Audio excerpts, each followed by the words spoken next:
Elle était une passionnée d'archéologie, elle a été conférencière à l'école du Louvre et tout ça. De sorte que ma petite enfance, je l'ai passée plus dans les grandes salles du Louvre, merveilleusement vides, et que ailleurs. Et puis papa aimait le bateau, il avait toujours voulu faire naval, et il ne pouvait pas faire naval parce qu'il avait une très mauvaise vue, et il s'est consolé de tout ça en ayant un bateau qui est là derrière moi, il est là. Et ce Lord Jim a été toute ma petite enfance, jusqu'à la déclaration de la guerre, hélas. Elle m'a énormément marqué, ça, elle m'a énormément marqué, ne serait-ce que par les choses qui se passaient autour de moi, dans ma famille, etc. Le cadre en bois qu'avait fabriqué mon père, qui servait d'antenne pour écouter la radio anglaise, ta ta ta ta ta ta. Bon, il y a des choses comme ça qu'on ne peut pas oublier. J'avais mission de ne pas en parler, enfin tout ça. Il y a cette atmosphère très douloureuse de l'occupation, surtout. J'avais vécu mes 10 ans dans l'inquiétude absolue de cette guerre, parce qu'on voyait bien, on a toute sa conscience à 10 ans, et mes parents avaient l'air tellement inquiets, ce sont des choses qui nous marquent. Papa avait des idées tout à fait fixes, il ne voulait absolument pas faire son métier et travailler sous l'occupation, parce qu'il aurait été obligé de travailler un peu pour... Enfin, on ne savait pas. Donc, il restait à la maison, et maman faisait la queue. Il y avait des panaries et des machins, parce qu'on n'avait ni chauffage ni eau chaude. Ça a été très douloureux, l'occupation, pour certains, et en particulier en ville. Oui, bien sûr, ça m'a marqué beaucoup. Et puis mes petites camarades de classe, dont certaines revenaient avec une étoile jaune et puis s'en allaient, c'est complètement inoubliable, c'est complètement tragique. J'avais 11 ans puis un mois à la déclaration de la guerre. J'ai vécu toute mon adolescence pendant l'occupation, ça c'est pas rigolo du tout. Moi j'ai fait français, latin, grec et allemand, je parlais anglais, j'avais parlé anglais petite fille. Et quand il y avait des alertes, on faisait ça dans la cave, avec des biscuits vitaminés. C'était assez abominable quand même. Mais nous, on ne s'en rendait pas du tout compte, on vivait notre vie et on faisait des cours à la cave ou ailleurs. Et finalement, ce qu'il y a de terrible, c'est que l'enfance et la jeunesse est tellement... Il y a tellement de vitalité qu'on s'est tout de même amusé, bien sûr. Bien sûr.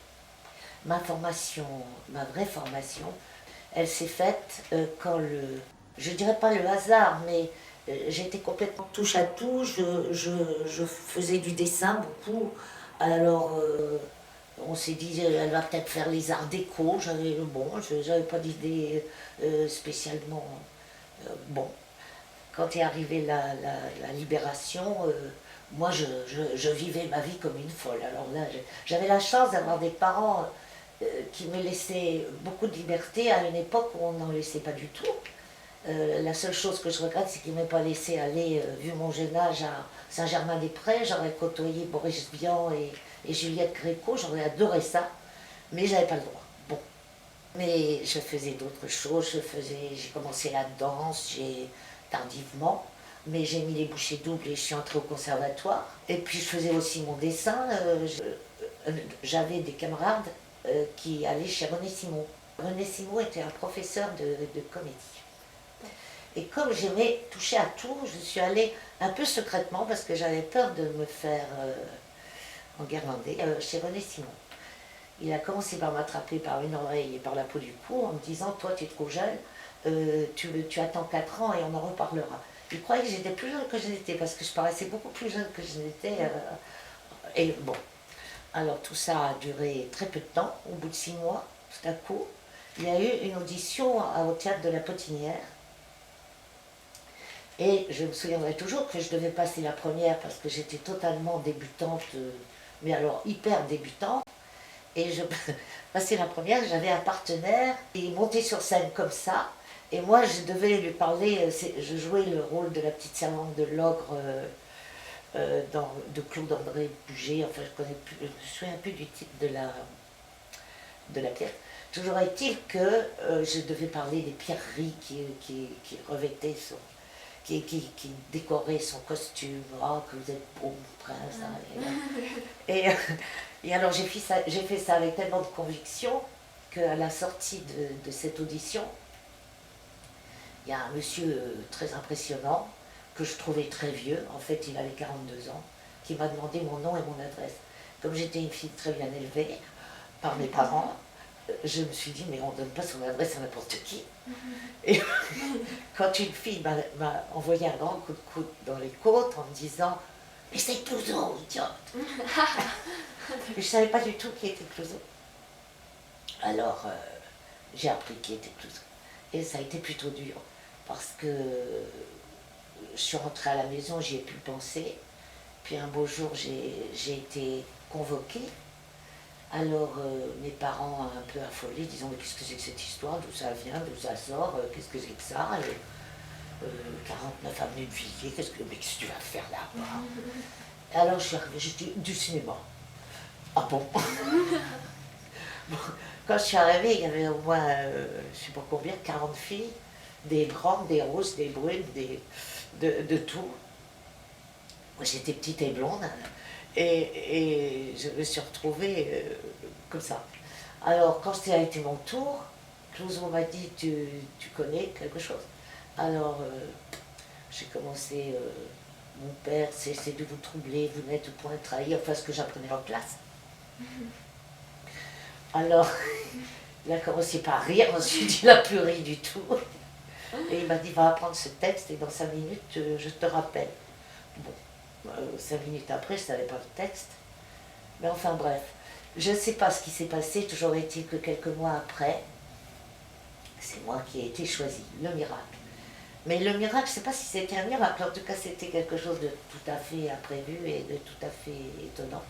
Peut-être que j'avais une sorte de naturel il a joué les Pygmalions, il fabriquait un personnage et ça l'amusait beaucoup de prendre une profonde débutante avec, comme il disait, on fait rien avec une table, il fallait un certain don au départ, ça c'est sûr. Mais c'est vrai aussi que je n'avais ni expérience ni rien du tout. Pour lui c'était un peu comme faire tourner un enfant. Bon. Quant au personnage que j'étais en réalité, il était à l'opposé totalement du personnage que je devais jouer. Parce que c'était une adaptation moderne pour l'époque, enfin, disons, de la guerre, du Manon de l'abbé Prévost. Donc, quand papa a lu le scénario, il a dit, moi, tout ça c'est très bien, mais ma fille qui finit dans un bordel, ça m'embête. Alors, enfin, bref, ça n'a pas été tout seul en ce qui concerne la décision de papa, mais maman trouvait ça très drôle. Et ils étaient bien, mes parents, ils avaient l'esprit large et ouvert. Voilà pour la première expérience. Ensuite, il y a eu d'autres choses. Il y a eu Barbe Bleue. Bon, Clouzot a été mon vrai professeur. Je suis sûre, absolument certaine, que si je n'avais pas été douloureusement maintenue dans ces 7 mois de tournage, parce que c'était vraiment difficile. Oui, c'était dur. Il y avait à cette époque-là 2 heures de maquillage, je me levais à 5 ou 6 heures du matin. Ça se passait à Boulogne, j'étais à Lobbeau.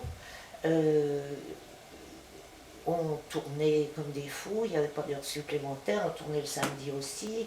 Je veux dire que ça pouvait s'arrêter par la bonne volonté de M. Clouzot. Et puis, il me traînait dans les salles de montage parce qu'il voulait m'apprendre comment j'avais fait des fautes. Pas pris la lumière comme il fallait, pas parlé comme il fallait, regarder le micro, pas regarder le... Enfin, on apprend vite. À cette école-là, il était dur, mais extrêmement efficace dans son enseignement. Parce que finalement, il m'a tout appris. Enfin, presque tout. Il était un technicien remarquable, en plus du talent. Et donc, il m'a tout appris. Voilà, tout, de A jusqu'à Z. Tout. Et après, j'ai trouvé que c'était facile par rapport à lui. Quand j'ai rencontré Christian Jacques, et j'ai commencé par un film américain qui s'appelait La Rose Noire, avec Orson Welles et Tyrone Power. toutes mes camarades de classe m'ont demandé de ne pas oublier de demander des autographes à Tyrone Power surtout. Bon, et puis après il y a eu Barbe Bleue, que j'ai fait en version française et en version Vous allemande. avez vraiment voulu me tuer? Ensemble, c'est fatigant. Et puis voilà. Et puis après, il y a eu plein d'autres choses. Et puis après, la carrière s'est transformée complètement.